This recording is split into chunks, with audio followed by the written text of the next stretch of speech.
Friends, ये chapter number first relation and function का part 2 है, जिसमें हमने जानना है इक्विवेलेंस रिलेशन। ठीक है, इससे पहले हम लोग रिलेशन का पहला पार्ट कर चुके हैं, जिसमें हमने जाना है कि रिलेशन क्या होता है। ठीक है, उसमें हमने जाना एम्प्टी रिलेशन के बारे में। ठीक है, और उसके बाद हमने जाना यूनिवर्सल रिलेशन के बारे में। ठीक, और आज जानना है हमने इक्विवेलेंस रिलेशन के बारे में। ठीक है, क्योंकि ये बहुत इंपॉर्टेंट है, मोस्ट इम्पॉर्टेंट। ठीक है, तो हम जानते हैं इक्विवेलेंस रिलेशन क्या है। देखिए, इक्विवेलेंस रिलेशन तब बनता है जब ये रिलेशन फॉलो होंगे तीनों। ठीक है, पहला रिलेशन कौन सा? Reflexive relation. ठीक, और दूसरा सिमेट्रिक रिलेशन, और तीसरा ट्रांजिटिव रिलेशन। ठीक है, तो बारी बारी से हम जानते हैं, फिर उसके बाद एक क्वेश्चन करेंगे हम इसके ऊपर। ठीक है, यहाँ पर मैंने क्वेश्चन उतार रखा है। तो देखिए, रिफ्लेक्सिव रिलेशन क्या कहता है?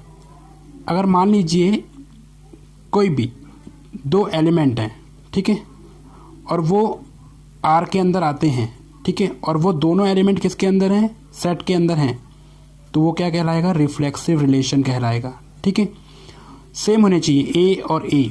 ठीक है, एक सेट के अंदर कोई भी एलिमेंट है और वो ऐसे एलिमेंट दोनों ही सेम आ जाएं, तो उस रिलेशन को कहेंगे रिफ्लेक्सिव रिलेशन।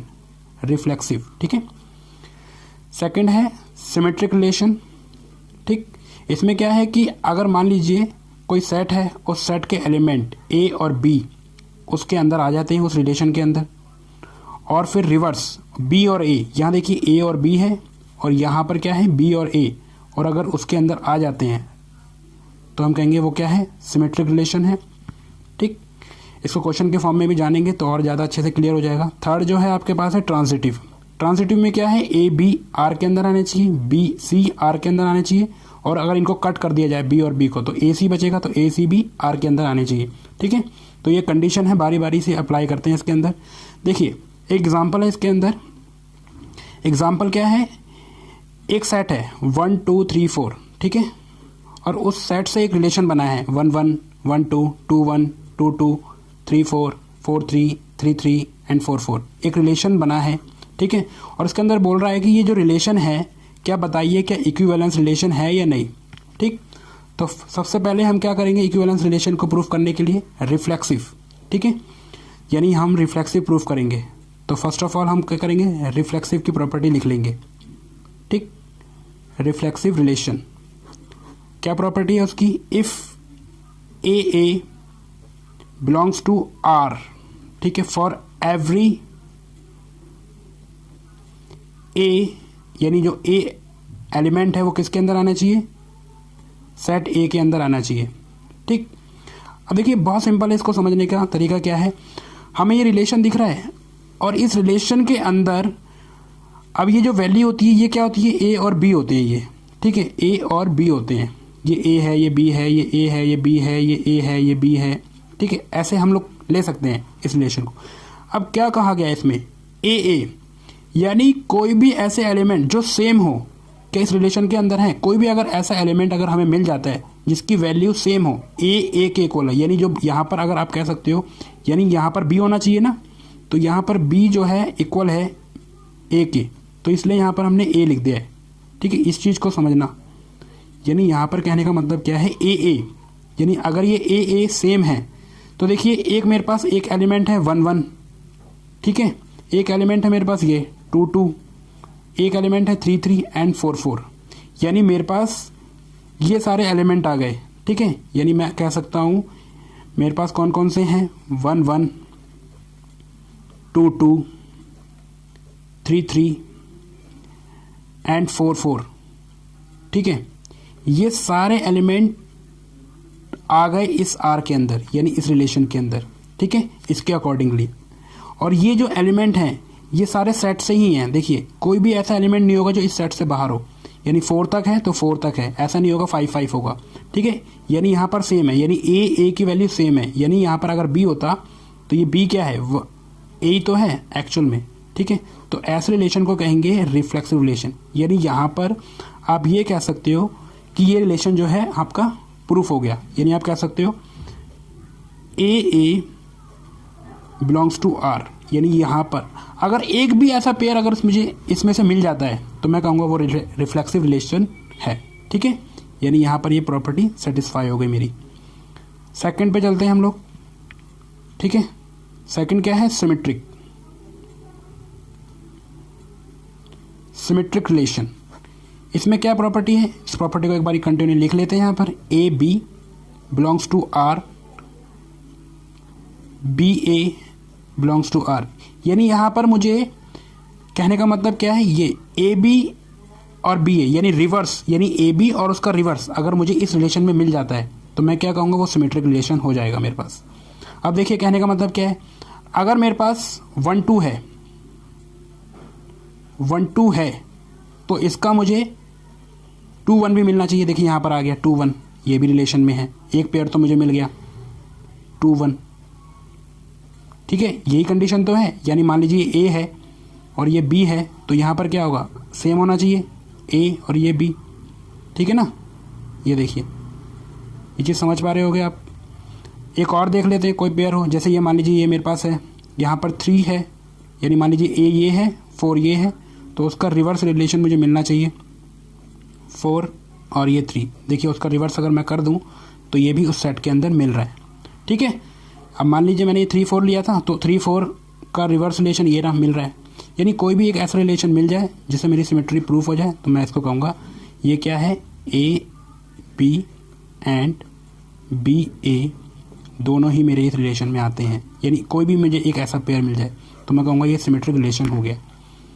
थर्ड जो है मेरा, देखिए थर्ड के अंदर ये तीनों प्रूफ करने हैं। ए बी होना चाहिए, बी सी भी होना चाहिए और ए सी। अब मुझे कोई भी एक ऐसा पेयर देखना है जो मेरे को सेटिस्फाई करे। अब कहने का मतलब क्या है? अब जैसे मान लीजिए, अब देखिए ट्रांजिटिव को प्रूफ करने के लिए बहुत सिंपल है, मैं समझा देता हूँ। A B and B C और एंड इसको अगर मैं कट कर दूं तो ए सी, ये सारे ही आर के अंदर आने चाहिए। अब देखिए कोई भी मैं एक ऐसा पेयर ले लेता हूँ। अब देखिए मैंने मान लीजिए ये वाला पेयर ले लीजिए 1 2। ठीक है, 1 2 इसके अंदर आता है तो इसका रिवर्स भी मुझे मिलना चाहिए बी सी उल्टा, यानी 2 1 भी देखिए इसमें आता है। ठीक है, इस रिलेशन के अंदर। अच्छा इसको कट कर दूं, अब यहाँ पर कट हो रहे थे ना बी और सी। अब देखिए ये ए है, ये बी है, ये बी है और ये सी है। ठीक है, तो ये कट कर दूं मैं यहाँ पर तो 1 1 ये मुझे मिलेगा और ये भी मेरा इसके अंदर आता है। तो मैं कहूँगा ये कंडीशन यानी ये ट्रांजिटिव रिलेशन भी सेटिस्फाई हो रहा है, तो इसको कहूँगा ये क्या है मेरा? Hence proof it is equivalence relation. ठीक है, एक बारी और रिकॉल कर लेते हैं। इक्विवेलेंस रिलेशन होने के लिए 3 कंडीशन होना बहुत ज़रूरी है। एक है रिफ्लेक्सिव, सेकंड है सिमेट्रिक, थर्ड है ट्रांजिटिव। रिफ्लेक्सिव के लिए क्या है कि एक ऐसे एलिमेंट यानी उस सेट के अंदर आए और वो सेम हो, ए और ए सेम हो और उसके अंदर रिलेशन बनाए तो हम कहेंगे रिफ्लेक्सिव है वो। और यहाँ पर क्या है? ए बी एंड बी ए उस रिलेशन के अंदर आने चाहिए। ठीक, और ट्रांजिटिव में क्या है? A B and B C and A C, यानी यहाँ पर ये एलिमेंट जो है सारे ही आर के अंदर आ रहे हैं। तो कहने का मतलब क्या है कि ये कंडीशन फॉलो होंगी। अब देखिए ये ही एलिमेंट से मिला के मेरा सेट बना है 1 1 1 2 2 1 2 2 3 4 4 3 3 3 4 4। तो सबसे पहले इसमें चेक करने को बोला गया है कि बताइए इक्विवेलेंस रिलेशन है। इक्विवेलेंस में मैंने आर रिफ्लेक्सिव देखा मैंने, तो ए मेरी कंडीशन है, यहाँ ए है, ये भी ए है। ठीक है, अब उसके अंदर आना चाहिए। अब देखिए 1 1 2 2 3 3 4 4 ऐसे कितने सारे एलिमेंट है जो सेम है, ए ए ए ए ए ए ए ए जो इसके अंदर आते हैं। ठीक है, तो मैं कहूँगा रिफ्लेक्सिव है। सिमेट्रिक के लिए क्या है? सिमेट्रिक के लिए यह है कि ए बी और उसका रिवर्स कर दिया जाए, वो भी उसके अंदर आना चाहिए। जैसे मैंने लिया 1 2 और रिवर्स कर दिया जाए 2 1, ये दोनों ही पेयर इसके अंदर आते हैं। ठीक है, जैसे 3 4 और रिवर्स कर दिया जाए 4 3, तो दोनों ही पेयर इसके अंदर आते हैं। तो ये मैं कहूँगा सिमेट्रिकल रिलेशन भी प्रूफ हो गया मेरा। ट्रांजिटिव के लिए क्या है? ये तीनों condition A B, B C और ए सी। ठीक है, यानी अगर जो वैल्यू आप इसके अंदर ले रहे हो, जैसे मैंने ये पेयर लिया है, इसमें देखो ये वाला पेयर, ये वाला पेयर। अब इसमें क्या है? ये मान लीजिए मैंने ए माना, ये मान लीजिए मैंने बी माना, ये मान लीजिए मैंने ए माना, ये मान लीजिए मैंने बी माना, या फिर ये बी माना मैंने, ये सी माना, ऐसे समझ लीजिए। या फिर यहाँ पर मैं बता देता हूँ, इसी सेट के ये मैंने 1 माना, ये 2 माना, ये 2 1 1। अच्छा, यही एलिमेंट मैंने यहाँ लिखे हैं कॉपी करके, ये माने ए मान लिया और ये बी, और ये मान लीजिए मैंने बी मान लिया और ये सी मान लिया। तो देखिए ये कंडीशन।